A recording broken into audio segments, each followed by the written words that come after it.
All right, here we go with NC State. The Wolfpack's in the house. Nothing But Net podcast is rolling right along. We got two superstar guards in the backcourt for NC State. Get ready to go into my PA announcer voice. I love seeing you guys. Zoe Brooks and Zam Jones. Thanks, ladies, for being with us. No No problem. problem. All right, Zoe, I'm going to start with you first because I want to talk about your off season. I know how hard you worked, or what Wes has said. Yeah. Coach Moore said you put a lot of time in. Why don't you tell us what you did, and then Zam, tell us what you did. This season, I obviously worked hard. I worked hard pretty much every off season in the summertime, especially just conditioning, lifting a lot, getting in the gym twice a day with my trainer Eric, and shooting on the gun, working on some moves and stuff like that. I said the same thing coming this offseason. I knew that I was going to be in a bigger role than I was last year, so I knew I had to step up to the plate. So I worked on my game with my dad and my trainer, Keith McGawhorn, and I just put it in the work, so I was ready for the season for Zoe, sure. was there a certain shot routine that you had? Like, did you have to make X number of shots or certain spots or one dribble pull-ups? I mean, what was your routine? My trainer Eric is very big on quality over quantity, so it's not about how many shots that you make or take, but it's about if you go hard every time, if you're shooting it correctly, if your steps are right and stuff like that. So I really focused on that with my pull-ups and my step backs. And Zam, you and Zoe have moved from different roles, as you said, to the top of the scouting report, right? I mean, now you're getting a better defender every night. You're getting a different look. You're getting a lot of length on you. How have you prepared for that? I just play my game. My dad always told me what you worked on, just do it in the game, no matter who's in front of you, who's guarding you. So I just play my game. I worked on pull-ups. I worked on shooting behind the three-point. So I'm just really just playing my game for real, no matter who in front of me. Zoe, it's a different post look, right? With Camille inside, and then with Tilda, 6'6", who can shoot the three. How has that changed, if it has at all, for you in the way you prepare? And I want to ask Sam the same thing. I mean, they both could play in and out. I mean, obviously Tilda's a great three-point shooter, so I know that she could go on the block and post up, or she can go out on the three-point line and shoot. And Camille has a pretty good mid-range game, as well as she can play inside. So I feel like that's really hard for teams to defend, and it makes my job as a point guard easier. You can have people who can go inside and outside. I say the same thing for me. It's kind of like just you don't have to do everything. I have Tilda that I can pass to at the three-point line or even go inside. I got Camille where you can screen. She can pop, mid-range shot, knock it down. So it's basically like I don't got to do everything. I got teammates like, of course, Zoe too. I can pass her the ball. So I just be chilling sometimes. Just let them do what they got to do. I don't feel like I can talk about one of you guys without talking about the other. To me, you guys just kind of go together. Your chemistry's good. The way you move without the ball around the way the other handles. How did you guys develop that in the off season? I know you both had separate trainers, but I know there's times you had to work out together.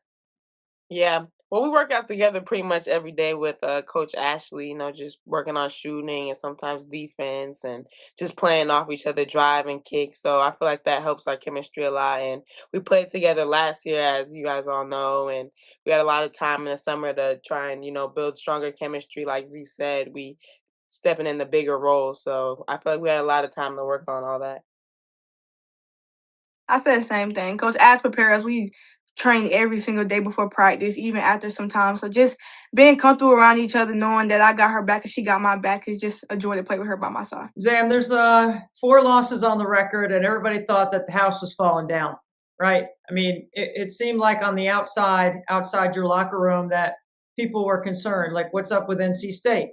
Do you have any concerns?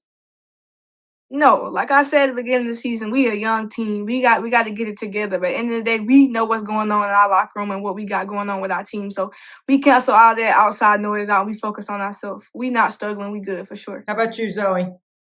Same thing Z said. I mean, a couple losses doesn't determine anything. It's a really long season, as we all know. And even if we lost 10 games at the beginning of the season, that doesn't mean anything. I mean, what's really important is getting it together by the end of the season to try and, play well in the tournament and get the job done then.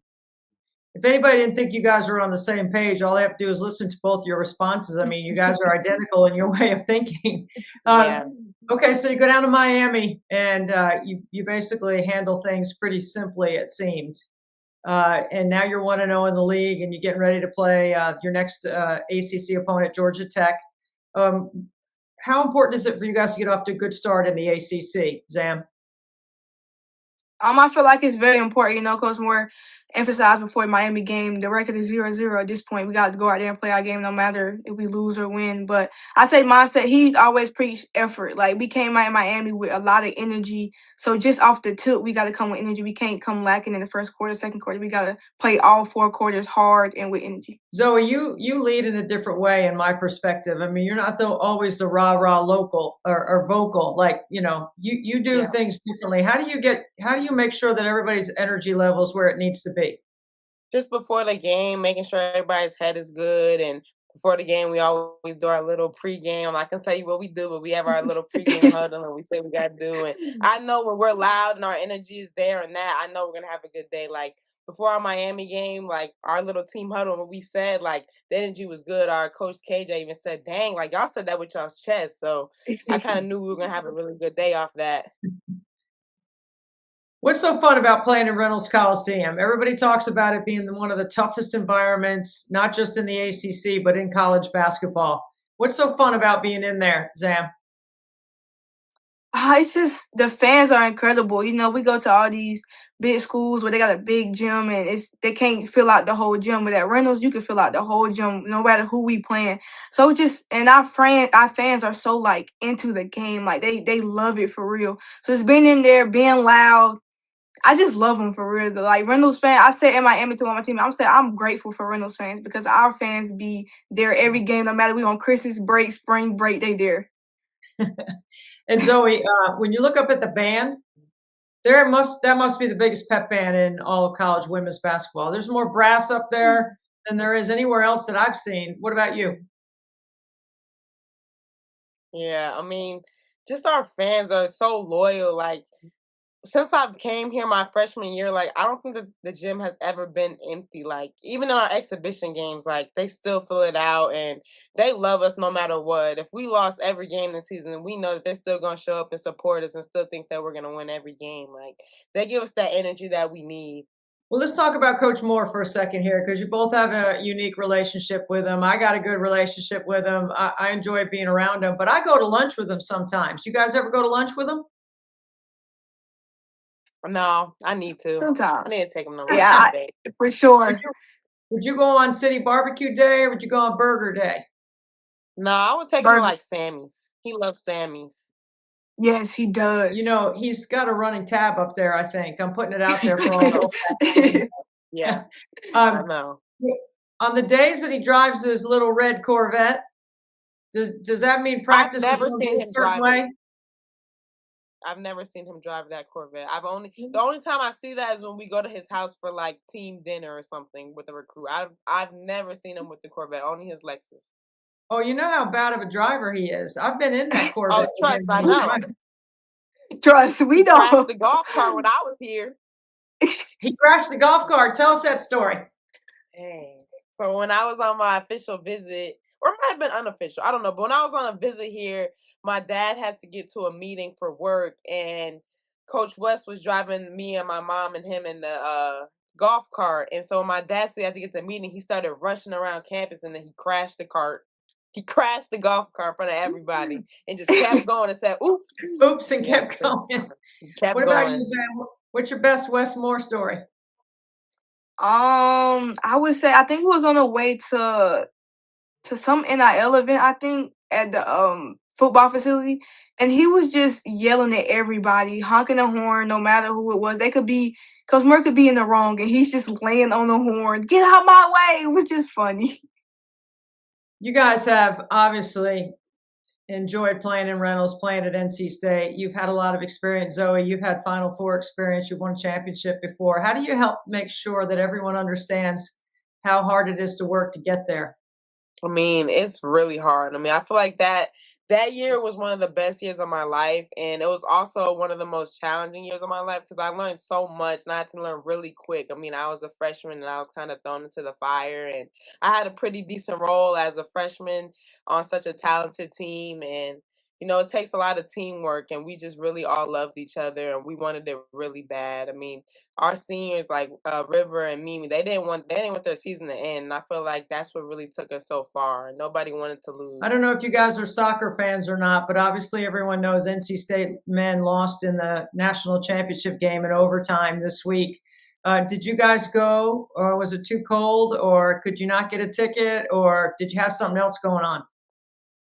Fun fact, I think, I was out there. yeah. We tailgated. Not me and my gymnastics friends. I think me, Maddie, Adelaide. We went to the game, and we were out there for 4 hours in the cold. It was a pretty good game, though, so it was worth it. Woo! But I was freezing. My whole body was numb.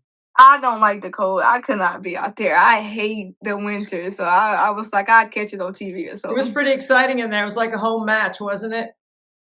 Yeah, I mean, it was all red, all red. So you tailgated and then you went to the match? That's a commitment. Tailgate at like 5:45. The game started at 7. Yeah, you needed some hot chocolate for sure, I'm guessing. Okay, so tell me something about you, Zoe, that is your hidden talent or something that nobody knows. I mean, a couple people know this, but I can solve a Rubik's Cube in under a minute. That's my Wow, talent that I'm pretty proud of. Yeah. that's high level. What you got, Zam? I say I can juggle. My 7th grade English teacher taught me how to juggle for extra credit points. So I definitely took that and ran with it. Zoe, when your basketball playing days are over and you got a long ways to go yet, what do you want to do? I want to be a professional coach. I think that I'll have to start being more vocal because coaching is very vocal and you got to yell sometimes and act crazy. But I can see myself being a coach. I feel like I know a lot about basketball, and I can pass my knowledge to others. How much influence, Zoe, has your dad's career had on what you do? A lot. I mean, my dad is the reason why I really started playing basketball when I was younger. He put the ball in my hands, and we had a court in our backyard, and I basically lived out there. How about you, Zam? What's your plans when you're all said and done? I said the same thing, coaching. I feel like I'm just meant to be a coach when I get older and done playing basketball. I know you guys both love the game. That's why you want to stick around. I think that's pretty cool. Well, we're going to be looking forward to seeing how vocal that you really are this year, leading your team in Reynolds, because you have to be loud in there because it is very loud. The noise meter Right. in there is pretty cool. Yeah. All right. I appreciate you guys being with us on Nothing But Net. Thank you so much. And I look forward to seeing you in the gym somewhere. Thank you.